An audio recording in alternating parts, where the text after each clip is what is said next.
Thank you. Thank you. Hare Krishna.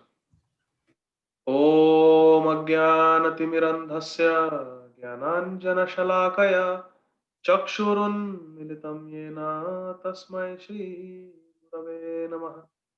श्रीचैतन्यमनोभीष्टं स्थापितं येन भूतले स्वयं रूपा कदा मह्यं ददाति स्वपदान्तिकम्। वन्देऽहं श्रीगुरुः श्रीयुतापदकमलं श्रीगुरून् वैष्णवांश्च श्रीरूपं साग्रजातां सहगणा रघुनाथान्वितं तं सजीवं साद्वैतं सावधूतं परिजनसहितं कृष्णचैतन्यदेवं श्रीराधा कृष्णपदान् सहगणा ललिता श्रीविशाखान्वितांश्च नमः। ॐ विष्णुपादाय कृष्णप्रेष्ठाय भूतले श्रीमते भक्तिवेदांत स्वामी नामिने। नमस्ते सारस्वते देवे गौरवाणी प्रचारिणे निर्विशेष शून्यवादी पाश्चात्य देशतारिणे। वाञ्छाकल्पतरुभ्यश्च कृपा सिन्धुभ्य एव च पतितानां पावनेभ्यो वैष्णवेभ्यो नमो नमः।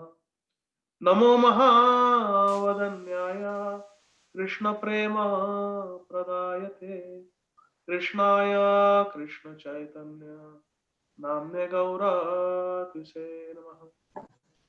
हे कृष्ण करुणा सिन्धु दीनबन्धो जगत्पते गोपेश गोपिकान्त राधाकान्त नमोस्तुते। तप्त कांचन गौरांगी राधे वृंदावनेश्वरी वृषभानुसुते देवी प्रणमामि हरिप्रिये। जय श्री कृष्ण चैतन्य प्रभु नित्यानंद श्री अद्वैत गदाधर श्रीवासादि गौर भक्तवृंद। हरे कृष्णा कृष्ण कृष्ण हरे हरे हरे राम राम राम हरे हरे। हरे कृष्णा कृष्ण कृष्ण हरे हरे हरे राम राम राम हरे हरे। हरे कृष्णा कृष्ण कृष्ण हरे हरे हरे राम राम राम हरे हरे। हरे Krishna. Hare Krishna. Hare Dear Krishna. devotees, today is the Tirobhav Tithi, the disappearance day of Srila Bhakti Siddhanta Saraswati Thakur Prabhupada, the spiritual master of our founder Acharya, His Divine Grace, Abhay Charana Aravinda Bhakti Vedanta Swami, founder Acharya of our International Society for Krishna. So if Srila Prabhupada is our Param Guru, then Srila Bhakti Siddhanta Saraswati Thakur, our Paratara Guru, is our spiritual great grandfather. Today is his disappearance day. Let us talk briefly about the glories of Srila Bhakti Siddhanta Saraswati Thakur. Then we will read something sweet. So first, let us discuss the glories of Srila Bhakti Siddhanta Saraswati Thakur.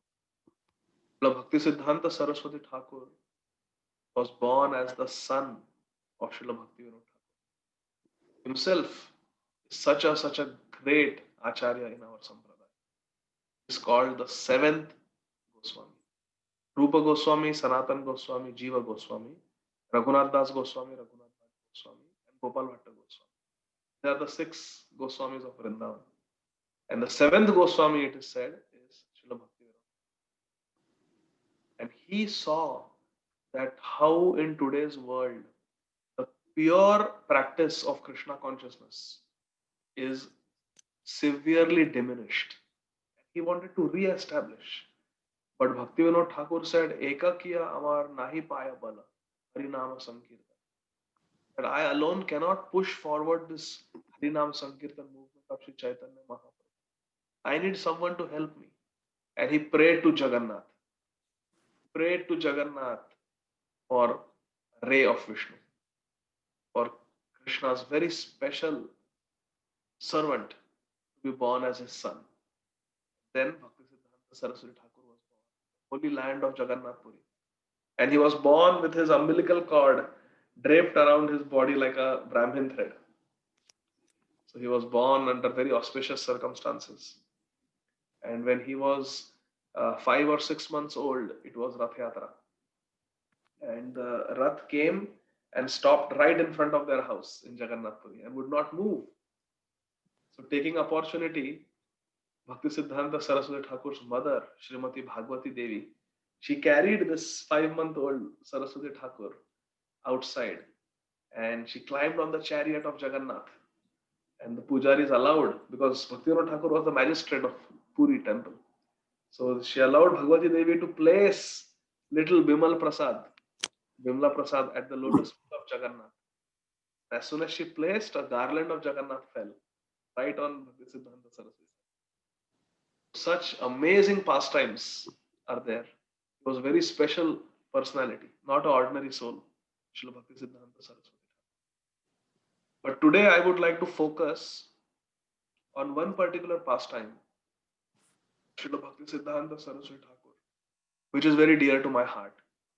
It shows the compassionate nature of Srila Bhaktisiddhanta Saraswati Thakur. In a short span of less than 2 decades, Srila Bhaktisiddhanta Saraswati Thakur established 64 Gaudiya Math temples all over India, all over Greater India, because it included Myanmar, Bangladesh, and what is presently known as India. In all these places, 64 Gaudiya Math temples were established by Srila Bhaktisiddhanta Saraswati Thakur. And this is a very glorious achievement, my dear friends, because this was the time when we were under the control of British. It was not like today, where it is democracy and anybody can do anything. There is no restriction, no oppression, suppression. That was the time of the British. To build 64 temples all over India was a very, very difficult task. Srila Bhaktisiddhanta Saraswati Thakur started preaching around 1920, and he left this world on December 31st, 1936. It was early morning of January 1st, actually, 1937. So you can imagine, it's in just a span of 16 years, he established 64 temples, which means 4 temples every year. In those days, when it was so difficult, but he did it. And he became a Bhaktisiddhanta Saraswati Thakur became a very, very prominent spiritual leader of India, very famous all over India. There was the king of Tripura who would invite Saraswati Thakur to his palace, and he appointed Saraswati Thakur as the main spiritual teacher for the royal family. So all these distinctions and adorations were coming Srila Bhaktisiddhanta Saraswati Thakur's way. But Bhaktisiddhanta Saraswati Thakur was such a compassionate and kind Jagat Guru. And that will be the theme of today's discussion, my dear friends. I will share with you a very, very sweet story of Bhaktisiddhanta Saraswati Thakur. Srila Bhaktisiddhanta Saraswati Thakur had thousands of followers and dozens of temples, like we discussed. In Dhaka, which is now the capital of Bangladesh, Srila Bhaktisiddhanta Saraswati Thakur established a temple. He sent a few brahmacharis to preach over there. And they preached. And after working very hard, preaching and making devotees for many years, they were able to get a piece of land. And then requesting for donations from generous devotees, they were able to construct a temple. Then they were able to bring deities from Mayapur. And they wanted to establish a beautiful temple of Gauranga Mahaprabhu in Dhaka. So they wrote a letter to Bhaktisiddhanta Saraswati Thakur that please come, we are establishing this temple. And we want you to come and do prana pratisthapana of the deities and establish the deities. And come and see. See the fruits of the preaching that has happened in Dhaka under your guidance. So Saraswati Thakur was very happy. He arrived at Dhaka and there was much celebration that Acharya has come, the spiritual master has come finally to Dhaka. And he was received, he was garlanded, many garlands, many devotees. There was loud kirtan. Devotees had gone to receive him, and in a big procession, he was brought to the brand new temple. And the installation of the deities and the temple inauguration was the next day. So it was a very joyous occasion. Few years ago, I told you, Bhaktisiddhanta Saraswati Thakur had sent some brahmacharis to Dhaka to preach. So Bhaktisiddhanta Saraswati Thakur, he sat there, and all these brahmacharis were the leaders now of that congregation. They had preached, they had made everyone into devotees. So they came and they were giving report. And every now and then they would write letters to Saraswati Thakur that this and this Bhakta has joined. So Bhaktisiddhanta Saraswati Thakur knew the prominent brahmacharis who were living there. So Bhaktisiddhanta Saraswati Thakur, when he arrived, he noticed that everyone is there, but one particular brahmachari was missing. So Bhaktisiddhanta Saraswati Thakur asked, where is that brahmachari? Now the temple leaders, they were surprised how Saraswati Thakur remembered that one brahmachari. So they told Bhaktisiddhanta Saraswati Thakur. They said, Gurudev, he is a nice brahmachari, but what to do? He was talking very intimately with a young lady from the neighborhood. That lady comes, she's also a devotee, she comes every now and then. But Gurudev, a brahmachari is not supposed to talk alone with a lady. But we caught this brahmachari speaking to that lady few times alone. In the temple only, but brahmachari should not do that. You see, in those days, the culture was little different. It was very close. It was closer to the Vedic culture. So it was not appropriate for a brahmachari to speak to a Mataji. Nowadays, we see that it happens. But traditionally, that was not the case. And we see in Chaitanya Charitamrita also.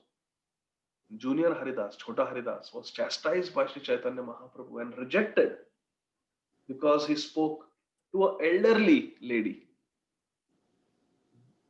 Madhavi Devi, the sister of Shikhi Mahiti. He spoke to her briefly, alone. And that also he had gone for service. He had gone to beg some rice from her and that rice was supposed to be cooked for Mahaprabhu by Bhagavan Acharya. So he had gone for a good service, but because he spoke in solitude to a lady, Mahaprabhu rejected him. This was the culture, the Vedic culture. So these temple leaders, they informed Bhaktisiddhanta Saraswati Thakur that this particular brahmachari was talking alone to one lady, and therefore we chastised him and we had to ask him to leave because it sets a very bad example for the other brahmacharis. So we had to ask him to leave. We chastised him, but um, he just left without telling any of us. Actually, they chastised him. They did not ask him to leave. They chastised him, but they chastised him heavily. And that brahmachari just left. So these temple leaders told Bhaktisiddhanta Saraswati Thakur that that brahmachari has left. We don't know where he is. So Srila Bhaktisiddhanta Saraswati Thakur became very grave. And he said, the temple opening, the deity installation will not happen tomorrow unless and until that brahmachari is brought back to the temple. Now, my dear friends, this is in the 1930s. There was no telephone, there was no cell phone, there was no GPS. There was no way these devotees could find out where this brahmachari had gone. They were looking at each other.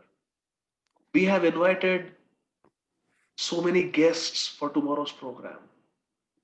So much bhoga is being prepared. So many flowers have been brought. So many arrangements have been made for tomorrow's grand opening ceremony. And Gurudev is saying, Srila Bhaktisiddhanta Saraswati Thakur is saying, there will be no temple opening, there will be no deity installation tomorrow if this brahmachari is not brought back.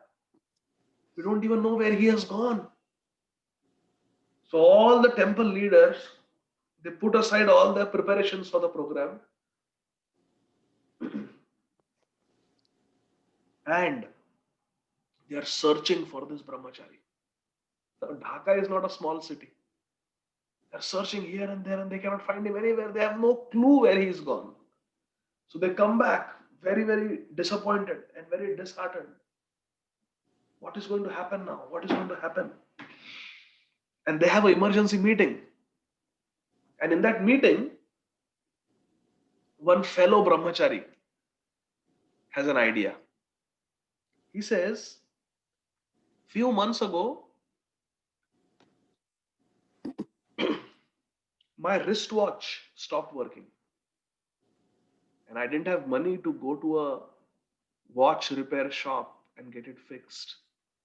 But this particular brahmachari who had disappeared, the brahmachari said, this particular brahmachari, he very quickly fixed my watch. He just opened it up and did something and fixed it. And I was very impressed. And he said that yes, before joining the brahmachari ashram, he was trained in watch repairs and he was pretty good at it, at repairing watches. So this brahmachari suggested, maybe this brahmachari has left the ashram and he has to do something to sustain himself in the material world. So he must have taken up a job in a watch repair shop.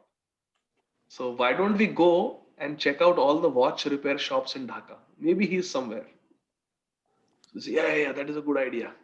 So immediately all the temple leaders, they find out where the watch repair shops are in Dhaka. And they start looking. They check one shop, they check the other shop. And finally they come to one particular watch repair shop. And the temple leader who has gone there, he asks the owner outside, has any Gaudiya Math devotee, any Vaishnava joined your shop as a watch repairman? So owner says, yes, he has joined. He's inside in the workroom. You can go and check. So these two temple leaders who had gone to check out that particular shop, they open the door and they go inside. And they see inside on a desk, brahmachari, he's sitting and he's repairing watches. And as soon as they enter, he looks at them and he cannot believe that his friends from the Brahmachari ashram have come to bring him back. And these temple leaders, they enter the room, they pick him up and they embrace him. And they say, Prabhu, please come back to the temple with us. This Brahmachari said, what? But I am a fallen soul. I have fallen down from the standards of Brahmacharya.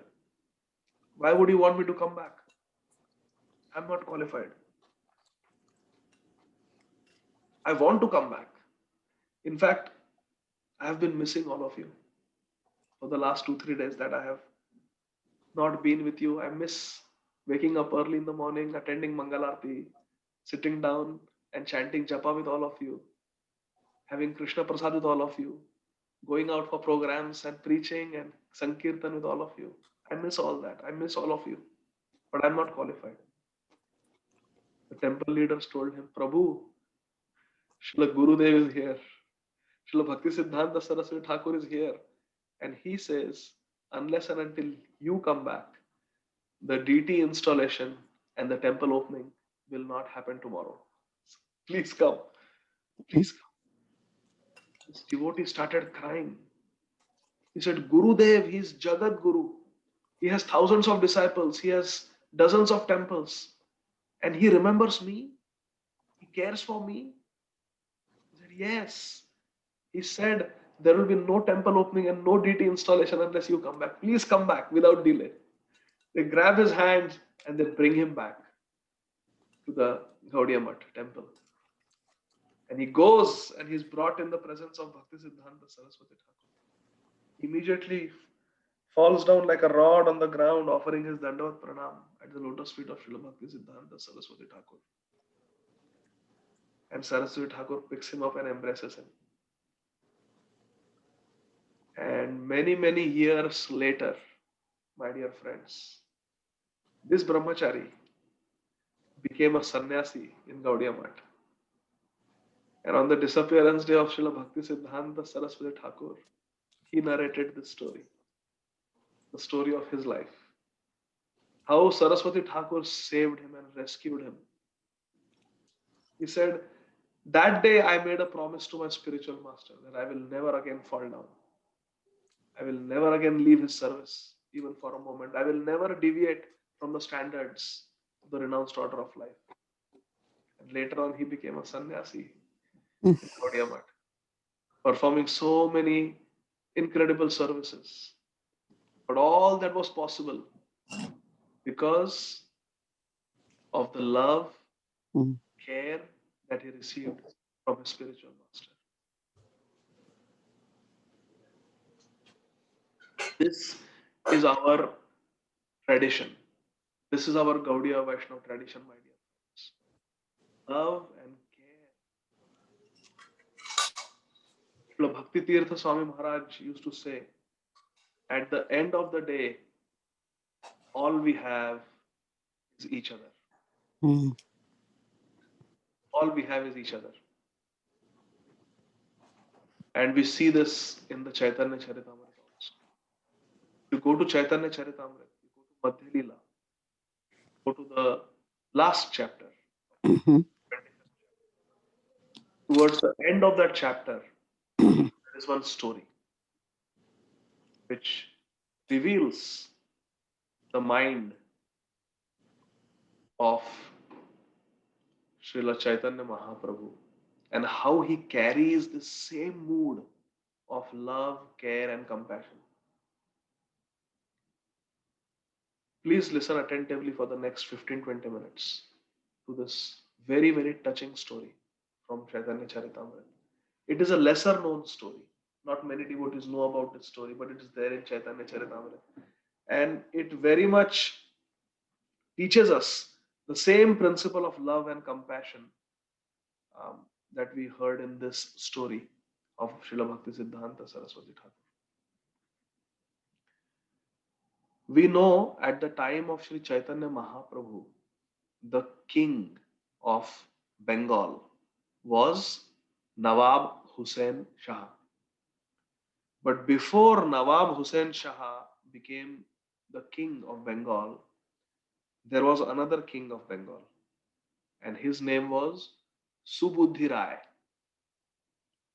Subuddhi Rai was a Hindu, but he was the king of Bengal. The Sultan lived in Delhi, the Muslim king who was the Sultan of practically the whole India. And then he would appoint smaller kings in different provinces. So Bengal was under the Muslim rule, but they couldn't find a suitable Muslim fellow to rule. So they appointed Subuddhi Rai, who was a very capable leader. They appointed Subuddhi Rai as the king of Bengal.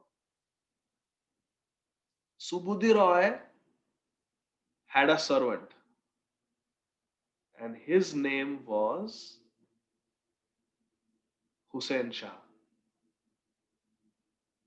He was a Muslim boy, and he was working under Subuddhi Rai. One day, Subuddhi Rai told Hussain Shah to construct a dam. To construct a dam. The kings used to do that. They would construct, they would build wells and dams and for irrigation purposes. So he told him to make a dam. And one day, Subuddhi Rai, who was the king of Bengal, he went to inspect the construction of the dam. And Hussain Shah had somehow made some mistake. Some biographers say that when he was taking Subuddhi Rai for the inspection of the construction of the dam site, he went very close to the edge of the dam wall, and there was a risk that he would have slipped and fallen down. So, out of care and concern, Subuddhi Rai, he grabbed Hussain Shah and pulled him away. What are you doing? This is very dangerous and risky. You're going at the edge. And he had a cane in his hand. He just caned him. Because he was just a boy, young boy, Hussain Shah. He gave him one whip on the cane on the back. Don't do this. Do you know how risky it is? You will fall down and die. You are my son. You have to be careful. Subuddhi Rai considered Hussain Shah like his own son because he was his servant. So he chastised him like that and gave him one whip with a cane. But somehow the cane whip left a mark on his back and a scar. In this way, Subuddhi Rai, he really cared for all his subjects, all his servants, including Hussain Shah. Now, this Hussain Shah was a very competent servant, very sincere worker. And he rose up the ranks under Subuddhi Rai. He rose up the rank, he got promotions and everything. So much so that the Sultan of Delhi heard about this young boy, Hussain Shah, and he was a Muslim. So it just so happened that the Sultan of Delhi now appointed this boy, Hussain Shah, as the next king of Bengal. So Subuddhi Rai was the king, but now Subuddhi Rai's servant, Hussain Shah, became Nawab Hussain Shah. He became the next king. And Subuddhi Rai was very happy that he has been promoted and now he is the king. And Subuddhi Rai happily retired. And he was a Brahman, he was a Vaishnava, and he was living his life peacefully with his family. Some time passed, some years passed, and Hussain Shah got married. And now he had a queen. He was the king of Bengal and he had a queen. And one day, his queen noticed that he has a scar on his back. So she asked him, "My dear lord, how come you have a scar on your back?" And Nawab Hussain Shah replied that when I was a small boy, once I made a mistake, and out of care and concern, my master, Subuddhi Rai, gave me a whip. He whipped me. He didn't intend to hit me hard, but somehow it left a mark. So the queen was extremely offended. She said, "What? That Subuddhi Rai has the audacity to hit my husband? So hard that it has left a scar on your back. That's awful. My dear Lord, you must execute Subudhi Roy. Give him capital punishment. Kill him. And Nawab Hussain Shah was horrified to hear this suggestion. He said, "What are you talking, my dear wife? Subudhi Roy is like a father to me. He hit me out of care and concern. He has taught me so much. He promoted me. Because of him, I am the king today. He's like my father. I cannot even think of killing him." She said, "Then you must at least completely dishonor him." So Nawab Hussain Shah said, for a respectable person like Subudhi Roy, who has been the king of Bengal, disrespect and dishonor is worse than death. How can I dishonor him? I can't do that. But the wife, she made it an ego problem. She made it a prestige issue. You have to listen to me. I'm telling you, you must punish Subudhi Roy. And Nawab Hussain Shah said, "No, I will not do." And she said, "You must do something about it." He said, "No, I will not do. I love Subudhi Roy." Then finally the wife said, "All right, if you don't punish him, I will kill myself. Because I cannot tolerate my husband having such a scar on his back and the perpetrator of that injury is still alive and flourishing. He has to be punished. At least take away his caste, take away his religion from him." So, under so much pressure from his wife, finally Nawab Hussain Shah agrees and he calls Subudhi Roy to his palace. And Subudhi Roy comes and Nawab Hussain Shah gives him water to some water that has been drunk by a meat eater, by a Muslim, by a cow eater. And he takes that contaminated water and sprinkles it on the head of Subudhi Roy. And according to the Hindu Pandits, according to the Brahmins of the Orthodox society of that time, Subudhi Roy immediately lost his caste, immediately lost his Hindu dharma, his religion. Why? Because he was sprinkled with the water that had been drunk by a Muslim. And they said, "You have lost your Hindu dharma. Now you are no longer a Hindu." And everyone ostracized him. Just like that brahmachari in the Dhaka temple was ostracized, similarly, Subudhi Rai also was ostracized from the entire Hindu society. The Muslims wouldn't accept him, and the Hindus rejected him. So Subudhi Rai suddenly, overnight, had nothing and no one. He lost everything. So he went to Varanasi. From Bengal, he went to Varanasi to find some solution to his problem. And he went there to some Brahmins and asked them, "This is the story of my life. Can you please tell me how I can regain my position in the Hindu society?" So one Brahman in Varanasi told him, "You have become converted into the religion of Islam. This is not good. What you should do is you should take pure cow's ghee and you should boil the ghee. And when it is boiling hot, you should drink it so that everything inside will get burnt and you will die. But because ghee is pure, you will die, and in your next life, you will be born to Brahmin parents. You will be born as a Brahmin. That is the only way you can be restored back to the Hindu society. You have to commit suicide. That is the penance, that is the prayaschitta you need to do." And Subudhi Rai was aghast. What? I have to drink boiling hot ghee and die? He went and took second opinion from another Brahman. And the other Brahman said, "No, no, no, it's a severe sin that you have done, but not so severe that you have to drink boiling ghee." So in this way, different Brahmins gave different opinions. And Subudhi Rai became completely confused. He didn't know what to do because Varanasi was the main place for Hindus, the headquarters of the Hindus at that time. And here different Brahmins are giving different opinions.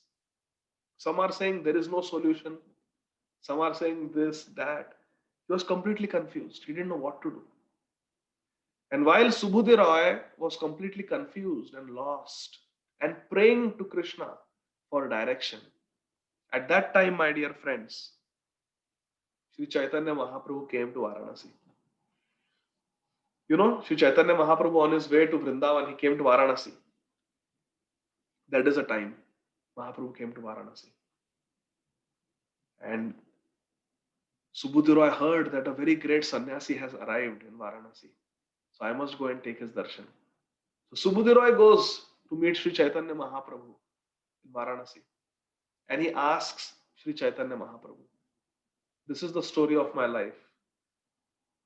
What should I do to be accepted back in the Hindu society?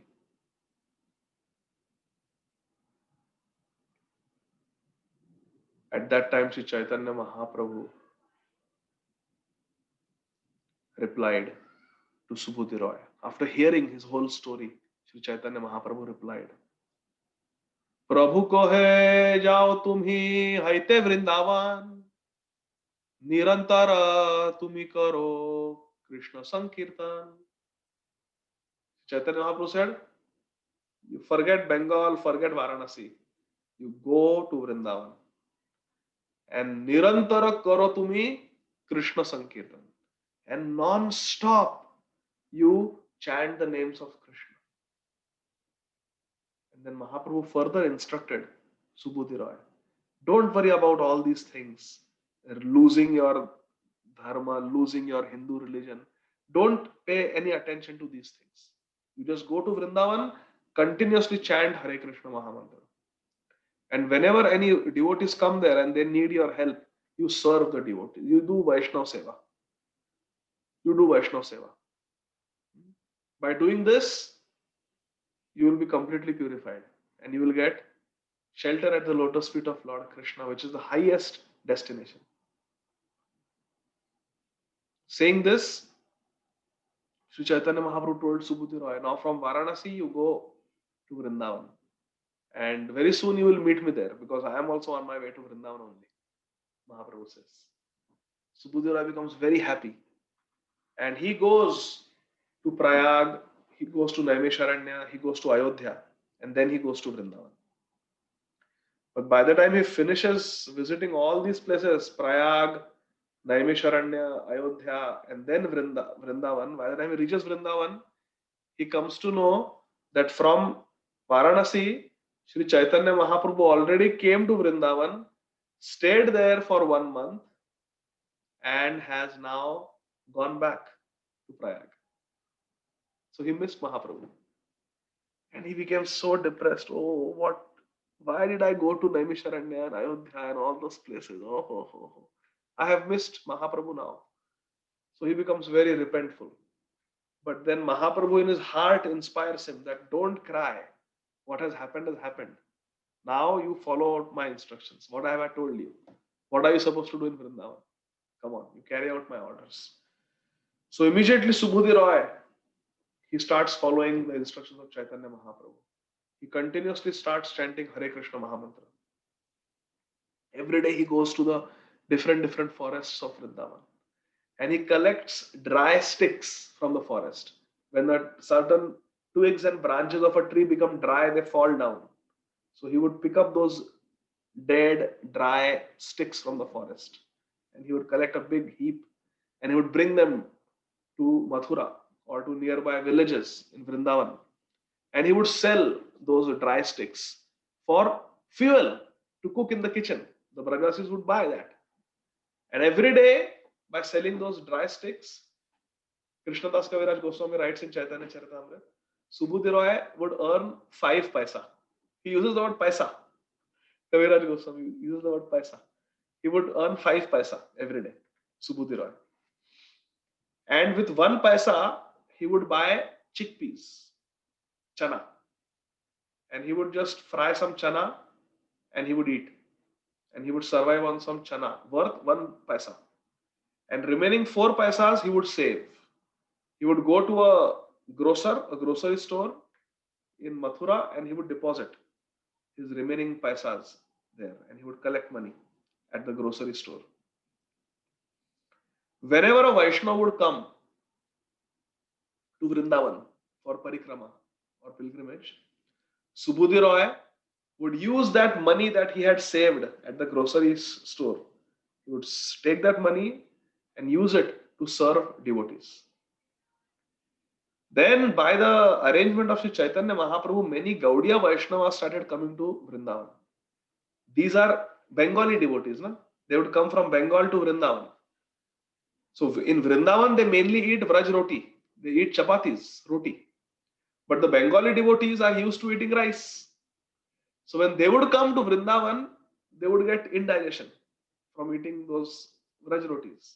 And they would start missing rice. Oh, I wish I had some rice. Because Bengalis love to eat rice. So what Subudhi Rai would do, he would use his savings, all the money that he has deposited, he would use that money to buy some rice from Mathura and some mustard oil and some yogurt.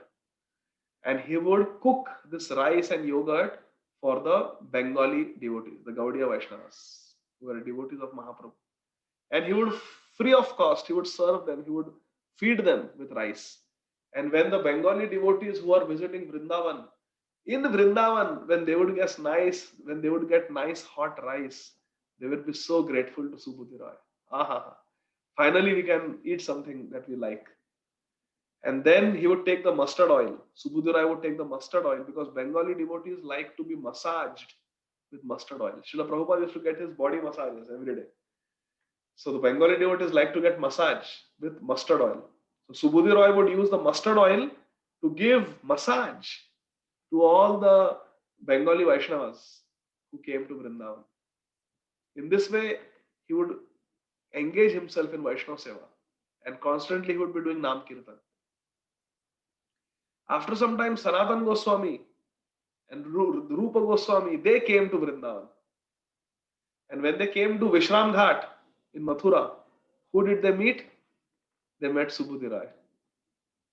Now please try to understand. Subudhi Rai was the king of Bengal. His servant was Hussain Shah, who became Nawab Hussain Shah, the next king of Bengal. And Rupa and Sanatan Goswamis were ministers under Nawab Hussain Shah. You see? So they knew that the king before Nawab Hussain Shah was this Subudhi Rai, who has now become a very poor Babaji in Vrindavan. Day and night he's chanting Krishna Nam. And he's selling dry sticks from the forest to earn 5 paisa. That Subudhi Rai, who controlled the entire treasury of Bengal, is now earning 5 paisa a day by selling sticks to the Brajbasis. And he's maintaining himself in 1 paisa. And remaining 4 paisa he's saving and using it for Vaishnava Seva. Rupa and Sanatan Goswami were thrilled to meet their Subudhi Rai in Vrindavan. And they embraced him. And Subudhi Rai took Rupa Goswami and Sanatan Goswami to all the 12 forests of Vrindavan for a Vrindavan parikrama. Think about this for a moment, my dear friends. Rupa and Sanatan Goswamis are the acharyas of our sampradaya. We are supposed to be Rupanuga. And our Rupa Goswami was taken on a parikrama of all the 12 forests of Vrindavan by Subudhi Rai.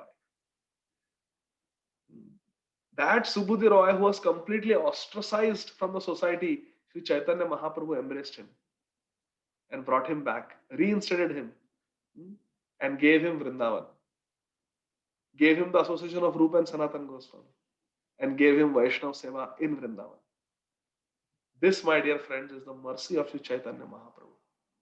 He is so magnanimous, he is so merciful, so compassionate, so broad-minded. And our acharyas like Srila Bhakti Siddhanta Saraswati Thakur and our Srila Prabhupada, Bhaktivedanta Swami Maharaj, Srila Prabhupada, they exemplify this spirit of compassion and broad-mindedness and all-inclusiveness. You see? Bhaktisiddhanta Saraswati Thakur was the first Acharya in the history of this planet to give Gayatri Mantra Diksha to those people who were not even born in Brahman families. It was unheard of. Bhaktisiddhanta Saraswati Thakur gave initiation even to ladies. And our founder Acharya, His Divine Grace, Abhay Charana Aravinda Bhaktivedanta Swami Maharaj Srila Prabhupada, he took it even further. He initiated even the meat eaters into Gaudiya Vaishnavism. And he not just initiated ladies, but he brought ladies onto the altar to become pujaris. This has never been done in the history of this planet, my dear friends. There is no Vaishnava Sampradaya where ladies become pujaris. Srila Prabhupada is the first person to start this. He's so broad minded, so merciful because he knows time, place, and circumstances. Desh, Kal, Patra. Sometimes we have to adjust based on the situation. And he knew that yes, a time has come where the ladies also will be required to do deity worship. They want to do it. Why should we stop them? So many changes are going on in society. So he embraced this change and he allowed ladies to become pujaris. Such a revolutionary change Srila Prabhupada brought. And this is our dhara. This is our parampara, my dear friends. So parampara, like Chaitanya Mahaprabhu saved Subudhi Roy, like Bhaktisiddhanta Saraswati Thakur saved that brahmachari who had left. This is our parampara. A parampara of understanding, parampara of compassion, harmony, love, and respect. At the same time, maintaining personal purity. Bhaktisiddhanta Saraswati Thakur was so pure. He was Naishtik Brahmachari. Before he started preaching for 9 years, he sat in one place in Mayapur and every day chanted close to 200 rounds of Hare Krishna Mahamantra. 200 rounds a day for 9 years continuously. Because he took a vow of chanting 1 billion names. And then he started preaching. And he established Gaudiya Math. That is the purity. Srila Prabhupada said purity is the force. So our parampara is very pure and we are representing this parampara. So we have to embrace this spirit of intense Nam Bhajan, chanting the names of Krishna with great attention and vigor and enthusiasm. And at the same time, being compassionate and merciful to others. This is the message I wanted to share today with on the auspicious occasion of Srila Bhakti Siddhanta Saraswati Thakur's Tirobhav Tithi. I'm very sorry I am very low on energy today because I'm working also and there have been non-stop programs. So I'm little tired and exhausted. So please bear with me. But next time I promise I will be better prepared and better rested. But I would like to stop here and I will unmute everyone. If there are any questions, you can unmute yourself and ask. Jagat Guru Srila Prabhupada ki jai. Srila Bhakti Siddhanta Saraswati Thakur Srila Prabhupada ki jai. Nitai Gaur Premanandi. Hari Hari Bol. Hare Krishna. Hare Krishna Prabhu. Thank you very much. It was very nice. I have one thing to know that Srila Bhakti Siddhanta Saraswati Thakur was also called Lion Spiritual Master. So can you share some incidences where he was called as Lion Spiritual Master? Yes, Prabhu. Srila Bhakti Siddhanta Saraswati Thakur, like Muktasanga Prabhu rightly pointed out, was called the Simha Guru. Simha Guru. Why? Because he was extremely bold in his preaching. Srila Prabhupada said he had the Bhagavatam right hand and he had a gada, club, mace in his left hand. What that means is नमा ओम विष्णुपादाय कृष्णप्रेष्ठाय भूतले श्रीमते भक्ति सिद्धांत सरस्वती इति नामिने श्रीवार्षभानवी देवी दयिताय कृपाब्धये कृष्ण संबंध विज्ञान दायिने प्रभवे नमः माधुर्योज्वल प्रेमाध्य श्रीरूपानुग भक्तिद श्री गौर करुणा शक्ति विग्रहाय नमोस्तुते नमस्ते गौरवाणी श्रीमूर्तये दीनतारिणे रूपानुग विरुद्धाप सिद्धांत ध्वांतहारिणे. Whatever upper siddhanta was there, Srila Bhakti Siddhanta Saraswati Thakur destroyed it. All the upper siddhantas, all the wrong teachings, spiritual teachings that were prevalent, he destroyed them. For example, the Smarta Brahmins were preaching that only one who is born in a Brahman family has the right to do the duties of a Brahman.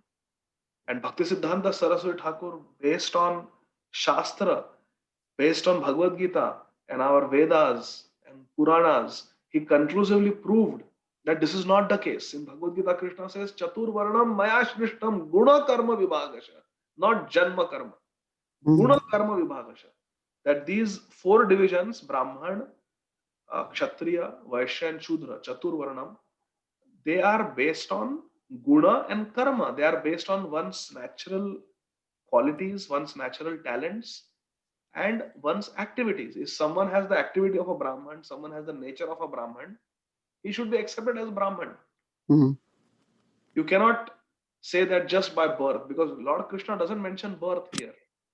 He says, Chaturvarna Maya Shrishtam Guna Karma Vibhagasha. I have divided them, Vibhajan kiya hai, based on birth and activities. Based on qualities and activities, not birth.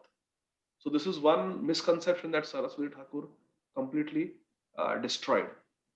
Another consideration at that time was a sannyasi should not use modern conveyances like cars. It is very sinful.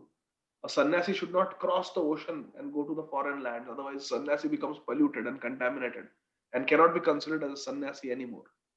But Saraswati Thakur said that no, Chaitanya Mahaprabhu wanted his mission to spread all over the planet, in all the continents. So he sent his leading disciples like Bhakti Hriday Ban Maharaj to London, crossing the seas to go and preach there.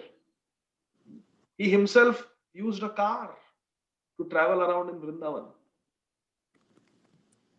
For effective preaching, when he was preaching to the Britishers, he would wear the British jacket, British coat, to appear presentable to them. So he made all these changes to facilitate Chaitanya Mahaprabhu's mission, not for personal enjoyment. So people criticized him for that. So Bhakti Siddhanta Saraswati Thakur destroyed all these misconceptions that a sannyasi cannot use modern conveyances, a sannyasi cannot travel outside India, women cannot be initiated, only a person born in a Brahmin family can do the duties of a Brahmin, can get the Gayatri Mantra. No, he destroyed all these misconceptions. And when his spiritual master, Srila Gaur Kishore Das Babaji Maharaj, had left his body, out of his humility, few minutes before his passing away, Gaur Kishore Das Babaji Maharaj was saying to the people who were witnessing his passing away, he said, my whole life is a waste. I tried to get Krishna Prem, but I could not get. After I die, please drag my dead body on the streets of Navadvip so that the dust of Mayapur Dham will smear my body. And then maybe in my next life, I will get the birth of a Dhamvasi. I will be able to be born as a resident of this holy Dham, this holy abode. So after Gaur Kishore Das Babaji Maharaj passed away, people actually started making arrangements to tie Gaur Kishore Das Babaji Maharaj's hands to a bullock cart and then drag him on the streets of Navadvip. Just then Bhakti Siddhanta Saraswati Thakur appeared on the scene. And he said, what are you doing? They said it was the last desire of Gaur Kishore Das Babaji Maharaj to be dragged on the streets of Navadvip so he can get some Krishna Prem. Bhakti Siddhanta Saraswati Thakur said, That is the humility of my Gurudev. He's speaking that out of humility. You should understand. He is such a great devotee. We should respectfully carry him on our head and place him in samadhi like a Mahabhagavad. What is this you all are doing? But then Gaur Kishore Das Babaji Maharaj was a very popular and famous Babaji in Vrindavan. So all the Babajis in Vrindavan, they wanted to have the Samadhi Mandir of Gaur Kishore Das Babaji Maharaj on their property. That people will come to take darshan of the Samadhi Mandir of Gaur Kishore Das Babaji Maharaj and they will put some coins. They will give some dakshina, some donation. So to make a business, they wanted Gaur Kishore Das Babaji Maharaj's Samadhi on their property. They said, okay, I will have the Samadhi on my property for Gaur Kishore Das Babaji Maharaj. And Saraswati Thakur said, no. Although Bhaktisiddhanta Saraswati Thakur was the youngest person in that assembly, all the Babajis were very, very elevated and they were not elevated, they were very much advanced in their age compared to Saraswati Thakur. And they were saying, we are Babajis. And Gaur Kishore Das, Babaji Maharaj, he was also Babaji.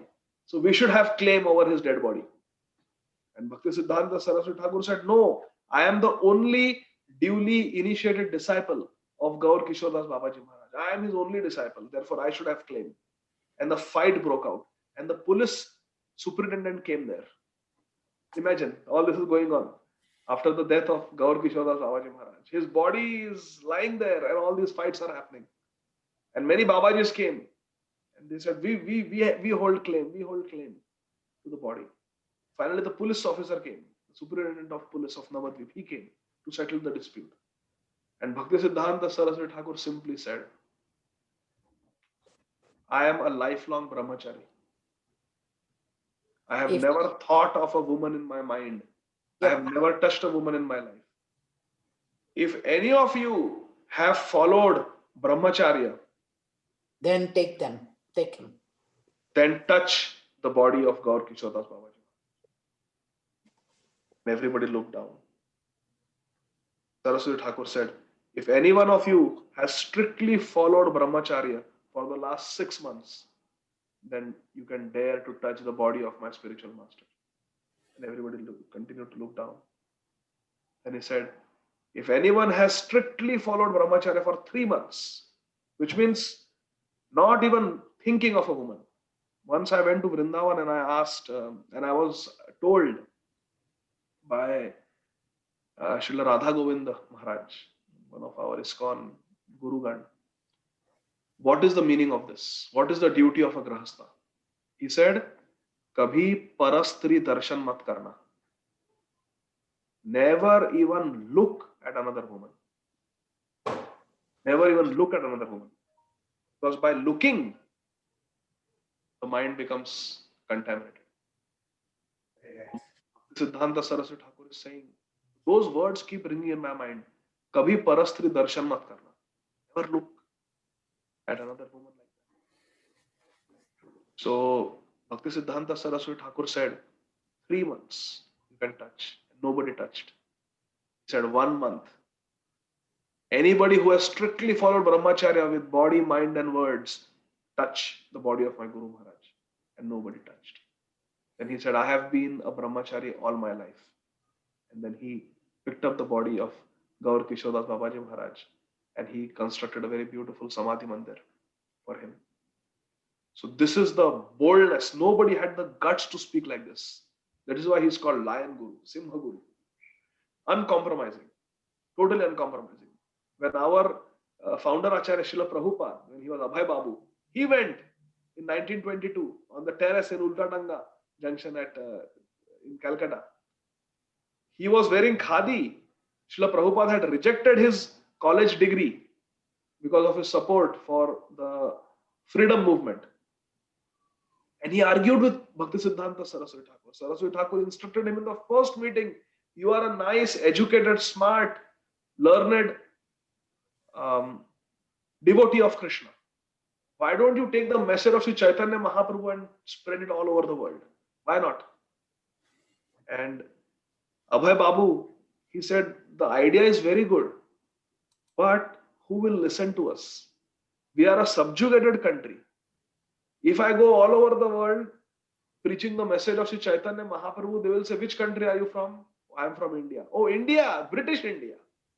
British India. You are servants of the British. Who will listen to me if I go to London? Who will listen to me if I go to America? First, we must get independence and establish the sovereignty of India. Establish independence. And then we can preach with self-respect.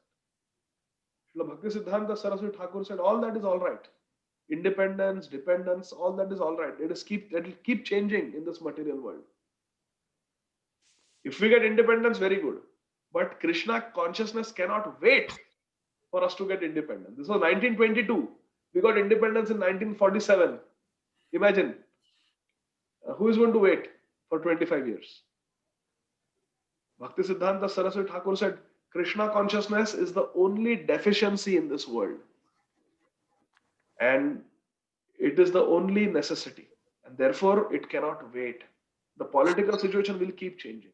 For example, if someone has vitamin D deficiency, what is the treatment? What is the treatment if there is vitamin D deficiency? Natural. Take the pills. Natural. Go in Yeah. the sun. Sunlight, Prabhu. Yeah, Vitamin if D. you have vitamin D deficiency, you take vitamin D Mhm. either through sunlight or through Yep. pills. Yep. If there is vitamin D deficiency, the treatment is vitamin D. Bhaktisiddhanta Saraswati Thakur said the root cause of all the problems in today's world is lack of Krishna consciousness. There is Krishna consciousness deficiency. So what is the treatment?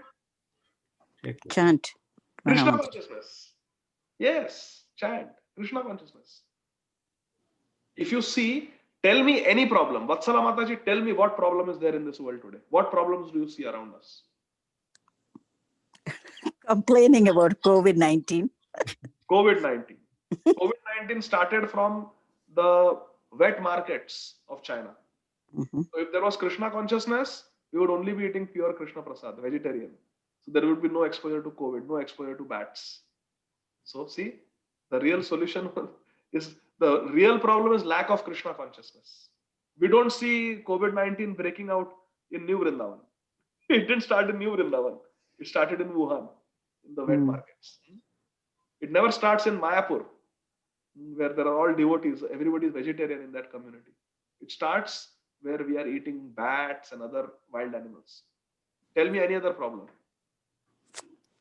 Ram Sham Prabhu, tell me some problem in this world that you are seeing. Everything is because of Krishna consciousness deficiency. Any problem. Tell me any problem. Well, money making. Poverty and all. Lack of character, Prabhuji. Prabhuji, can I say one? Yes. Some bad present, like not like bad, like bad community handling, or like bad rules or something like that. Yes. Mm. So see, greed for money. Somebody said money making, greed for money, corrupt politicians. All the greed is coming from lack of Krishna consciousness, because there are the 6 anarthas that we have: lust, anger, greed, pride, false ego, and envy. So lust, anger, greed. Krishna says in Bhagavad Gita, Trividham narakashedam jnanam nashanam atmanah kama krodha tatha lobhas tasmad etat trayam tyajet. These 3 are the royal gates to hell: lust, anger, and greed. Kama, krodha, tatha lobhas tasmad etat trayam tyajet. We should give up these 3 things. And how do we give up? By becoming devotees of Krishna. Greed. Rupa Goswami had boats filled with gold coins, and he gave up everything. Tyaktva turnamashesha mandalapati shrenim sada tuchhavat. Every morning before Amarendra Prabhu's class, we were chanting Sadhu Goswami. Yes. This line, Tyaktva turnamashesha mandalapati shrenim sada tuchhavat. Rupa Goswami and Sanatan Goswami were ministers under Nawab Hussain Shah, and they were fabulously rich. And what did they do? Tyaktva. They gave up all this. They were Mandalapati. They were practically like kings. They gave up everything. Tuchhavat. As if it was, this money was tuchha, was insignificant. This is the effect of Krishna consciousness. So the greed is solved. Mukunda said, bad governance. Why there is bad governance? Because there is lack of Ram. If there is sufficiency of Ram consciousness, there will be Ram Rajya. Mhm. Why we don't have Ram Rajya? Because we are not devotees of Ram, because we are not devotees of Krishna. But if we are, if there are leaders of high character like Parikshit Maharaj, even Kali cannot do anything. Even Kali cannot do anything. Kali had no place as long as Parikshit Maharaj was there. Kali had to wait for Parikshit Maharaj's demise to come and take hold. So everything is every problem in this world, whether it is software security breach. If everyone is like Vaisheshika Prabhu, do we need passwords? Imagine everyone in this world is Vaisheshika Prabhu, of a caliber of Vaisheshika Prabhu. Do we need any passwords? Will anybody cause a security breach and hack? Nobody even needs a username because everybody is a perfect gentleman. Mhm. Everybody is a pure devotee. Not required. Do we need to keep guns if everyone is a pure devotee? If everyone is a gentleman? Everyone is a devotee of Krishna? Think of our Gurugan. Everyone is like Jayapataka Swami Maharaj. Everyone is like Vaisheshika Prabhu. Everyone is like Gopal Krishna Goswami Maharaj. Everyone is like Bhakti Charu Maharaj. Do we need guns for self-protection? Do we need cops to protect us? No. Everybody will be perfect gentlemen. We don't need to have security cameras in the house. We don't need a security software in the. One problem is that you can get kicked out of office. There is no problem because we are just discussing. Rupa Goswami gave up his office very happily, and he's sleeping under different trees in Vrindavan.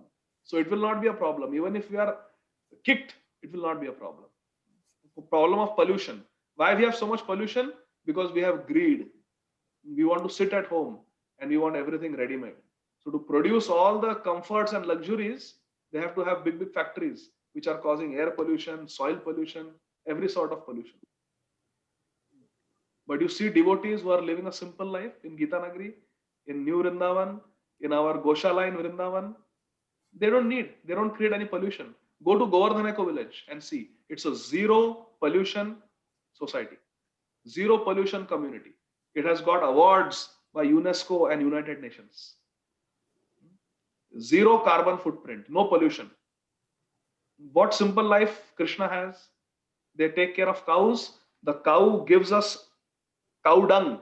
That cow dung is dried in the natural sunlight and it becomes first class fuel for cooking and warming the house. No pollution, completely natural.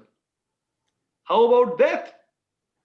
Death is not a problem, Baba, at all. Shiv Kumar Prabhu, death is not a problem. Death is welcome for devotees. Dhruva Maharaj stepped on the head of death and climbed onto his Vaikuntha airplane to go back to Vaikuntha. Death is welcome. Bhakti Tirth Maharaj is lying there on his deathbed in Gita Nagari and is saying, I will not trade my position with anyone for anything in this world. This is beautiful, what I'm experiencing. He has got fractures and pathological fractures and tumors all over his body. And he's blissful. He's not scared of death at all. In fact, Bhakti Tirth Maharaj prayed for death. He said, let the sufferings of all the devotees come on me and let me suffer, in the mood of Vasudeva Datta. I will suffer for them. I will die for them. But let the devotees be happy. He is not afraid of death at all. So death is not a problem for a devotee. Not at all. Srila Prabhupada was not afraid of death. None of the devotees, none of the acharyas are afraid of death. A devotee is completely transcendental to death. Jivane nidhane nityam Radha Krishna gatir mama. We used to chant the Ashtakam. Krishna prema mai Radha, Radha prema mayo Hari. Jivane nidhane nityam Radha Krishna gatir mama. Jivane in life, nidhane in death, gatir mama. My destination is Radha Krishna. What is the problem? What is the problem? I will tell you a beautiful story about death, my dear friends, and then we'll conclude today's class. I'm getting excited. Enthusiastic talking about Krishna consciousness. I don't know if I have told you the story before. Maybe I have, but please listen again. There was a great devotee, a great sadhu. And one day, 4 people came to take his blessings. The Rajakumar, the son of the king, a brahmachari, from a Gurukul somewhere, a butcher, someone who slaughters the cows, and a devotee of Krishna. These four types of people came to the sadhu to take blessings. Same day, same time. And the sadhu gave different blessings to all four of them. Rajakumar Chiranjeeva. To the Rajkumar, he said, Chiranjeev, may you have a very long life, may you not die. Rajakumar Chiranjeeva, may you not die. Like Vibhishan or Hanumanji, may you not die. Rajakumar Chiranjeeva, may you not die. Muniputra Majiva. When the Muniputra came, the Brahmachari from the Gurukul came, he said, Majiva, may you not live, may you die. So Rajkumar, he's saying, may you not die, Chiranjeev. The Brahmachari from the Gurukul, he says, Majiva, may you die. Then the butcher comes, the Kasai, the butcher comes. And to the butcher, he says, Majiva Mamaro, may you neither live nor die. Don't live and don't die. Hare Krishna. And then the Vaishnava comes, the devotee comes to offer his obeisances to the sadhu. And the sadhu blesses him. Like Shiv Kumar is blessing. Sadhu blesses. What does he say? He says, Jivova Marova. Whether you live or you die, it doesn't matter. There goes your problem of death. So they asked him, we are four different people. We are coming at the same time and we are asking you for the blessings. And instead of giving standard blessing, you are giving four different blessings to all of us. Can you please explain the meaning of each blessing? The sadhu says, Rajakumar Chiranjeeva. Oh Rajkumar, you are so foolish. You are such a rascal. You are young and you are handsome. And you simply want to enjoy. You want to enjoy the luxuries of your kingdom. As a Rajkumar, you want to just have fun and frolic and enjoy life. Rascal, you don't even think that soon you are going to die. You are going to become old and you are going to die. Death can strike at any time. So I am giving you a benediction. May you never die. May you never die. But you know you are going to die. Everyone has to die. So you should think and wake up. Oh, he's saying, may I never die, but I know I am going to die. So what will happen to me after death? Am I going to take all my money with me when I die? Am I going to take my palace with me when I die? Am I going to take my servants with me when I die? No. I am going to leave everything here. So you will think, what is there that I can do to conquer death? And then you will become a devotee. So there was a hidden message, may you never die. Oh, everybody has to die. So the Rajkumar starts thinking, what is there in life that is of real value? Then, who was the next? The Muniputra, the Brahmachari. Why he should die? He says, Muniputra Majivo, may he not live, may he die. Why? Because right now he's a Brahmachari, he's a simple Brahmachari in a Gurukul. He's living an austere life, he's living a sattvic, simple mode of goodness life. If he dies now, he will get a better destination. But what is the risk? When he grows up, he graduates from the Gurukul, he will get married, he will get attached to his wife, he will get attached to his children, he will get attached to his house, his wealth, and he will become completely entangled. So the sadhu, by saying to the Brahmachari, may you die, means may you maintain this consciousness that you have now, this purity that you have now, this discipline that you have now, this sadhana that you have now for the rest of your life. That is the hidden message. And then butcher, ma jivo ma maro, may you neither live nor die. Because if you live, you will kill cows. If you die, you will suffer in hell. Therefore, out of compassion, sadhu says, I am saying, may you neither live nor die. Damned if you live, damned if you die. If you live, you will commit sins and you will hurt the cows. If you die, you will boil and rot and suffer in hell. I don't want both. Therefore, I am saying, may you neither live nor die. So hearing this benediction, the butcher should think, oh my God, my life is a mess. What am I doing? And he should come to the path of bhakti. And they say, what about the devotee? For the devotee, you said, Jivova Marova, whether you live or you die, doesn't matter. Sadhu says, yes, because he's a devotee.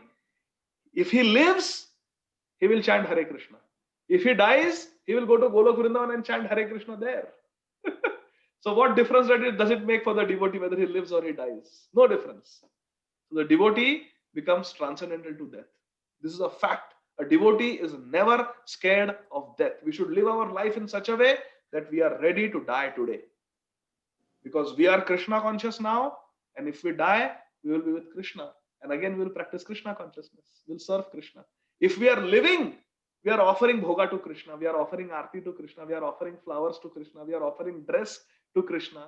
And we are singing and chanting Hare Krishna in the association of devotees. If we die, we'll go to Vrindavan.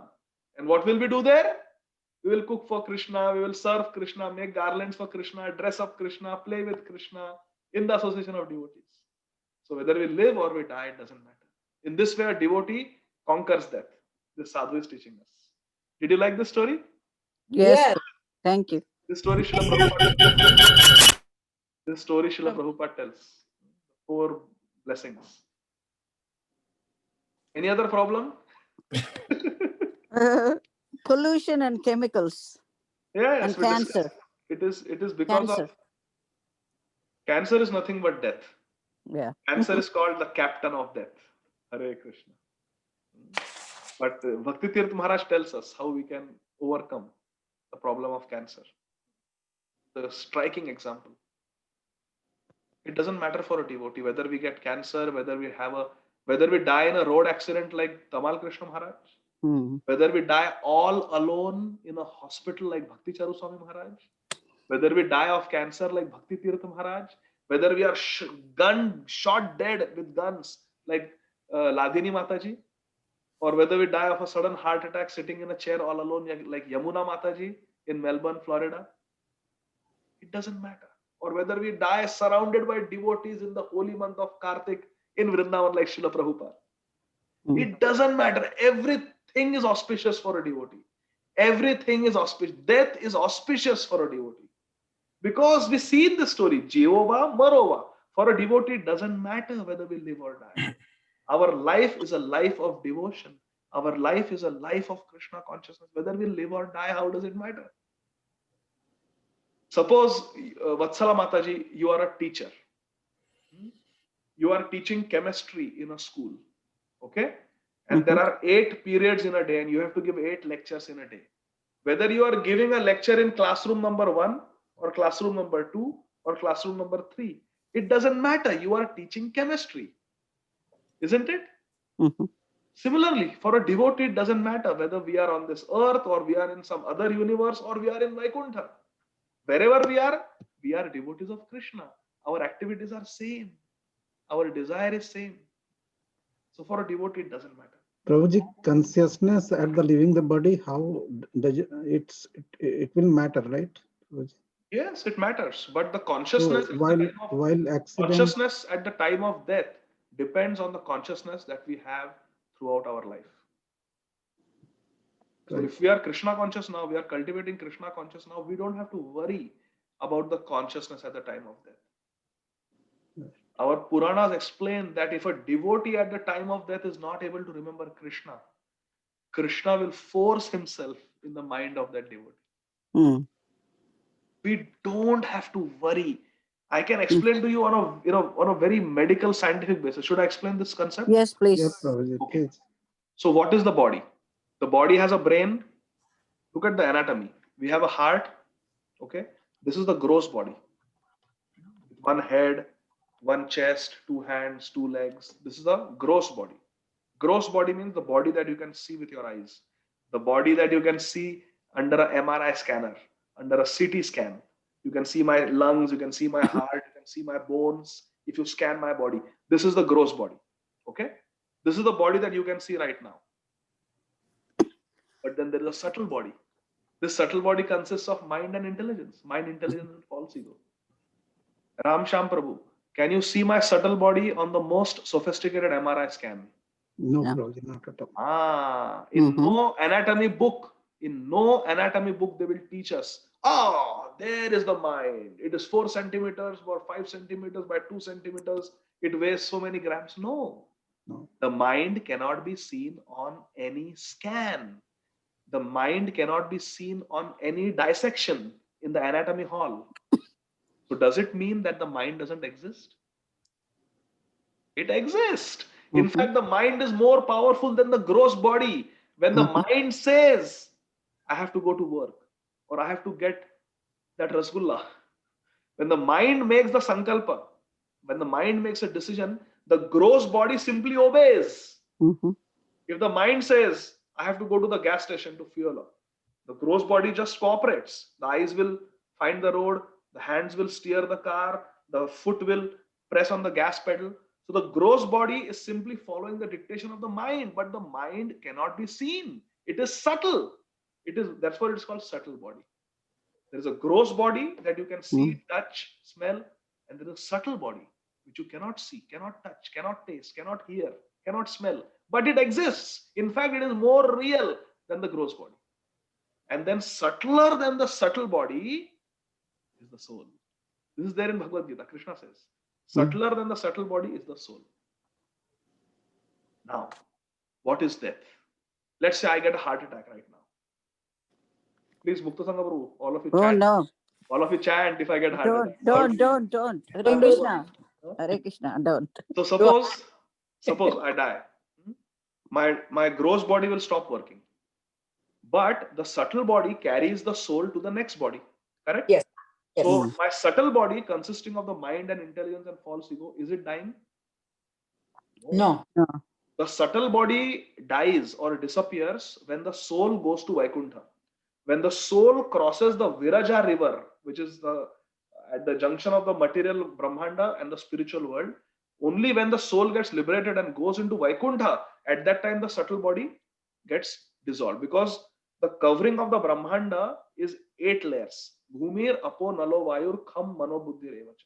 There are 8 layers of the Brahmanda. The Anda, the egg of the universe, has got 8 coverings: earth, water, fire, air, ether, mind, intelligence, false ego.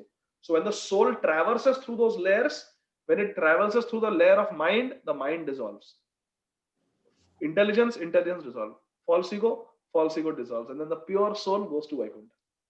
So the same subtle body will remain with all of us, birth after birth, in the material world. So when my gross body dies, the subtle body will still be there. It will take my soul to the next body. Correct? Yes. So subtle body is consisting of mind, intelligence, and false ego. Krishna says in Bhagavad Gita, Antakale cha mameva smaran muktva kalevaram. At the time of death, think of me. Now, Vatsala Mataji, tell me scientifically. Thinking, smaran, thinking happens with the gross body or subtle body? Subtle body. Exactly, you are spot on. Very good. Smaran, remembering Krishna at the time of death, happens with the subtle body, the mind, and the intelligence. And that is not dying. So when you see the body has been gunned down, the body has been hit in a road accident, the body has got cancer, the body has got a heart attack, the body has got COVID-19 and dies on a ventilator in a hospital. Only the gross body is dying, the mind is still there. And Krishna, being situated next to the soul as a super soul, can inspire anything in the mind. So Yes. therefore Krishna says, Kaunteya pratijani name bhakta pranachya. My devotee will never perish. So with the mind, we can still think of Krishna even though the body is dead, if Krishna wants. So our life should be a life of dedication. We want to please Krishna, and our entire life we want to be Krishna conscious. Then have no doubt, at the time of death, Krishna will appear as the last thought. And when we open our eyes, we will find ourselves like Gop Kumar in Golok Vrindavan. Sanatan Goswami writes a beautiful story in Brihad Bhagavatamrita, story of Gopa Kumar. We will find ourselves in Golok Vrindavan. This is a fact. We should have full faith because the scriptures promise us this. Scriptures promise this to us, and the scriptures will never cheat us. They will never lie to us. Srimad Bhagavatam, Bhagavad Gita will never lie to us. So we should have full faith. Is that okay? Prabhu, Yeah. is the soul is equivalent to consciousness? We experience or see pain or feel the pain because of the soul or the consciousness is located all over the body? Because I get confused about the soul topic all the time. I kept asking everybody, and I'm not still sure of something. I mean, No, Atman is equivalent to soul. No, soul is a distinct entity. In fact, we are the soul. Our real self is the soul. It is not same as consciousness, but consciousness is the symptom of soul. For example, if I have loss of sense of smell, I have got cough, and I have got shortness of breath and fever, I have got COVID. 19. Mm. But cough, fever, shortness of breath, loss of sense of smell is not COVID. It is not COVID. COVID is a virus. Mm. But presence of these symptoms is because of COVID. So consciousness is a symptom of the presence of soul. When the soul leaves the body, there is no consciousness in the body. So consciousness is not the soul, but consciousness is a symptom of the presence of the soul. But the soul, Srila Prabhupada explains, is a distinct entity.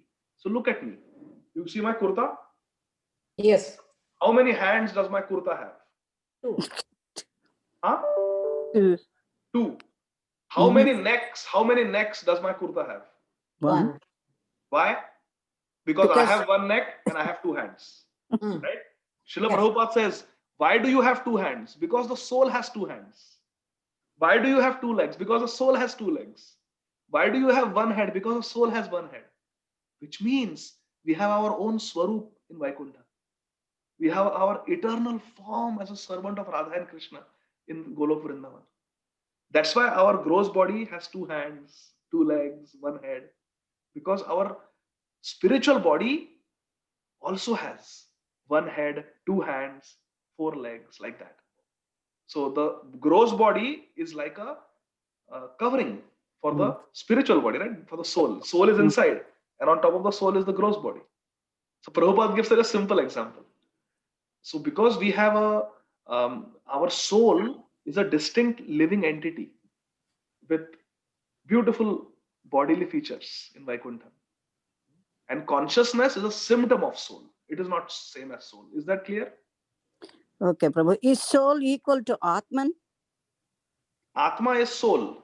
Okay. And soul, I said, is a distinct spiritual entity with a Okay. spiritual form. And consciousness is the symptom that the soul is present in the body. Once the soul leaves the body, there will be no consciousness. Okay. Just like coughing is a symptom of strep, or a symptom of COVID, coughing or fever. Similarly, consciousness is a symptom of soul being present in that body. Okay. Okay, Prabhu. Thank you so much. Hare Krishna. Hare Krishna, Prabhu. Prabhuji, Yes. coming to the other line, this is so nectarian going on and so wonderfully you told, and so we are immersed, we are realizing everything, even feeling what you all said. So in the previous one Prabhuji was there, like when you were explaining about the kind of Varna and asrama related. So once I was hearing the Prabhupada Maharaj lecture, so that when I see in the Bhagavad Gita, that is 1844, Sriyan Swadharma Beguna Paradharma Swanustita. So can you please Prabhuji explain in that context, like when I see the translation, it is said like it is better to engage one's own occupation, Even though imperfectly, than to do another's occupation perfectly. Yeah, so here my question is Brahmana, Kshatriya, Vaishya, Sudra, when we are talking. We cannot hear you, Prabhu. We cannot hear you, Ramsham Prabhu. You can't hear Prabhu? Now I can hear you. Yeah, when we say like Brahmana, Kshatriya, Vaishya, Sudra, so like Brahmana not by caste, I mean not by born in the Brahmana family, but here what is the context here? Like saying Here the context is so this verse is very important, Prabhu. In fact, there are only 2 verses which are repeated in Bhagavad Gita as it is. One is Manmana Bhava Mad Bhakto, and second is this one. Yeah. It's so important. So what this means is we are born with a nature. We are born with certain talents and abilities. And to utilize them in the proper way based on dharma is our occupation. And we should do that instead of trying to do someone else's dharma. For example, take the example of Bhagavad Gita. Arjun wanted to become a sannyasi, right?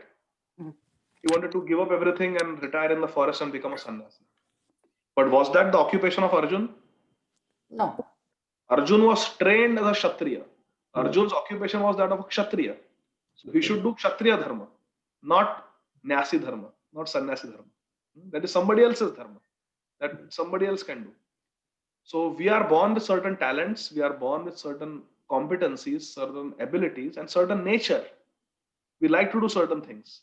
That's our nature based on our previous karma and our association with the three modes of material nature. So whatever is our swabhav, swa, whatever is our nature, natural nature that we are born with, we should act true to that. So like, for example, don't teach an elephant how to climb a tree. And don't try to teach a bear how to fly. That is not their nature. That is as simple as that. So Arjun should not try to become a sannyasi. He was born to fight. So much has been invested in Arjun to fight. Dronacharya has taught him so much. Krishna has empowered him so much. He was born to Kunti Devi as a son from Indra. Why? First, Pandu Maharaj and Kunti Devi, they called Dharmaraj, Yamraj, because they wanted to have a son who will be completely conversant with the principles of Dharma. So Yudhishthir was born. Then they said, to protect Dharma, we need somebody who has got strength also. So they called Vayudev, and Bhim was born. Then Kunti and Pandu Maharaj thought, but we also need someone who is very skilled at using weapons. And who is the greatest fighter among the Devatas? The king of Devatas, Indra. So they called Indra, and Arjun was born. So Arjun was born to fight. And he wants to become a sannyasi. So that is the meaning of that verse. So similarly, we may have certain talents. For example, Amarendra Prabhu is very talented at speaking Krishna Katha, Hari Katha. His spiritual master, Srila Radha Govind Maharaj, when he initiated him, he gave him an instruction. Hari Katha hi tumhara jivan hai. Life and soul is Hari Katha. Spend your life speaking Krishna Katha. And that is what Amarendra Prabhu is doing. Now, if you tell Amarendra Prabhu, I want you to cook in the kitchen. Just all day cook. Cook. No. Now, there may be somebody who is a very expert cook like Srila Bhakti Charu Swami Maharaj, like Kurma Prabhu. They are excellent cooks. Yamuna Mataji. They are born with that talent. So they can do that. But Amarendra Prabhu, his swabhav is to speak Harikatha. He can do other things also. He may cook, he may do deity worship, but his main focus is Harikatha. speak Harikatha. So if someone says that Amarendra Prabhu should not speak, I will speak. But that person doesn't know how to speak Harikatha, how to present Harikatha. It doesn't appeal to the audience when that person speaks. So that is like doing somebody else's dharma. So that we should not do. Karna did not have the qualities of a ideal king. But he wanted to be a ruler. He wanted to be a Kshatriya, but he did not have the quality. He didn't have the integrity of an ideal person. Yudhishthir Maharaj had. But who was stronger? Karna. Who was a better fighter between Yudhishthir and Karna? Karna. And Karna is the elder brother of Yudhishthir. He was the first son of Kunti. So can we make Karna the king? Why? He's handsome, he's generous, he's more skilled than Yudhishthir. Why make Yudhishthir the king? No, because Yudhishthir knows what is dharma. Yudhishthir will never say, strip a woman naked in a public assembly. But Karna spoke that. It's there in Mahabharata. So Karna cannot become king. So Karna may think, I can do the job of a king perfectly. I am very strong, I am capable, I am charismatic. No, Karna, you cannot become the king. You may think you can do it perfectly. No. You cannot. You follow. You are a follower. You should follow. Like Arjun is following Yudhishthir. You should also follow Yudhishthir Maharaj. That is the meaning. Yeah, Prabhuji, thank you so much for clarifying. Prabhuji, will it be, I mean, if we take like this in the present time, like in the Krishna conscious, we are in Krishna conscious. Ramsham Prabhu, can I say one request, Prabhu? Prabhu, it is past 9 o'clock. Yeah. And I am actually on call this weekend. Oh, okay. I want to continue associating with all of you, but I think we should stop. Because plan is to meet every Saturday. Yeah. So we will not go overtime. So we'll, and Mukta Sangha Prabhu, I'm very sorry, Prabhu. Last 2 days have been very busy. Sure, no, Prabhu, take it. I will respond to your message Thank also. you so much. I've received your Thank you, message. problem, Prabhu. thank you, thank Yeah, you, yeah. thank you. Very much. Thank you Thank very you so Thank much. you very much, Prabhu. Hare Krishna. Thank you so much, dear devotees. Yes. Thank you, Prabhuji. Hare Krishna. Jai Krishna.